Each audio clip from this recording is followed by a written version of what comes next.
ഒരു കാര്യം പറയാം, കേരളത്തിലുള്ള ജനങ്ങളിൽ മഹാഭൂരിപക്ഷവും സമാധാനം ആഗ്രഹിക്കുന്നവരാണ്. ഇപ്പോൾ ഈ പറയുന്ന NSS ആകട്ടെ, SNDP ആകട്ടെ, അതുപോലെ മുസ്ലിം സമുദായമാകട്ടെ, ക്രിസ്ത്യൻ സമുദായമാകട്ടെ, ഇവരുടെയൊക്കെ അനുയായികളിൽ പരിശോധിച്ചാൽ കേരളം ഒരു സമാധാനത്തിൻ്റെ തുരുത്തായി നിലനിൽക്കണം എന്നാഗ്രഹിക്കുന്നവരാണ് മഹാഭൂരിപക്ഷം.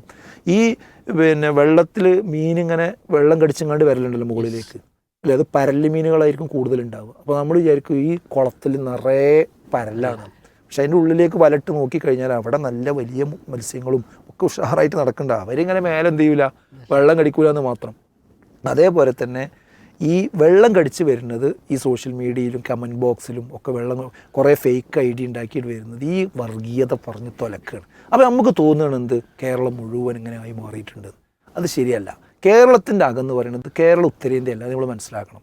അതായത് ഇവിടെ ഹിന്ദു മുസ്ലിമും ക്രിസ്ത്യാനിയും ഒക്കെ ഒരേ പ്ലോട്ടിൽ ഒന്നിച്ച് അറിയും പോലെ ഇതാണ് അയൽവാസികളായിട്ട് ജീവിക്കുന്ന ആളുകളാണ്. ഇപ്പോൾ നുസ്ഹാന് വീട്ടിൽ നിന്ന് വീട് വിട്ട് പോവുകയാണെന്നുണ്ടെങ്കിൽ 2 ദിവസത്തിന് പോവുകയാണെങ്കിൽ തൊട്ടപ്പുറത്തുള്ള ഒരു നമ്മളെ അയൽവാസി ആരാണോ അവൻ്റെ മതവും നോക്കിയിട്ടൊന്നുമല്ല, അവനാണ് നമ്മൾ എന്ത് ചെയ്യും, ഒന്ന് ശ്രദ്ധിക്കണം കേട്ടോ, നോക്കണം കേട്ടോ, അവനെ ഏൽപ്പിച്ചിട്ടാണ് അങ്ങോട്ടും ഇങ്ങോട്ടും പോകുക. അത് അവരെ എവിടേക്കെങ്കിലും പോകണമെങ്കിൽ നമ്മളെ ഏൽപ്പിച്ചിട്ടാണ് പോവുക.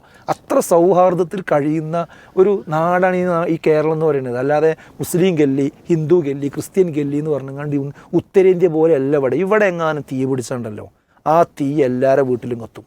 ഇവിടെ എങ്ങാനും കലാപം ഉണ്ടായാലുണ്ടല്ലോ, ആ കലാപം എല്ലാവരുടെ കച്ചവട കമ്പോളത്തിലേക്കും കടന്നു ചെല്ലും.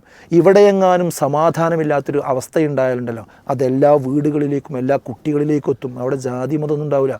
അവിടെ ഇവിടെ എങ്ങാനും കർഫ്യൂ പ്രഖ്യാപിച്ചാലുണ്ടല്ലോ, എല്ലാ തെരുവുകളിലും എല്ലാ സമുദായങ്ങളെയും അത് ബാധിക്കും. ഈ ബോധം കേരളത്തിലെ നല്ല മനുഷ്യരായ സമാധാനവാദികളായ ആളുകൾക്കുണ്ട്. അതുകൊണ്ടാണ് ഇവിടെ വർഗീയമായി വെട്ടിമുറിക്കാൻ പല രീതിയിൽ ശ്രമിച്ചിട്ടും ഇവിടുത്തെ ആളുകൾ അതിന് വഴങ്ങിക്കൊടുക്കാത്തത്. അതുകൊണ്ടാണ് എന്നുള്ളത് ഈ വർഗീയത തുപ്പുന്ന സമുദായ നേതാക്കന്മാരും രാഷ്ട്രീയക്കാരും ഇനിയെങ്കിലും മനസ്സിലാക്കണം എന്നുള്ളതാണ് എനിക്ക് പ്രധാനമായിട്ട് പറയാനുള്ളത്.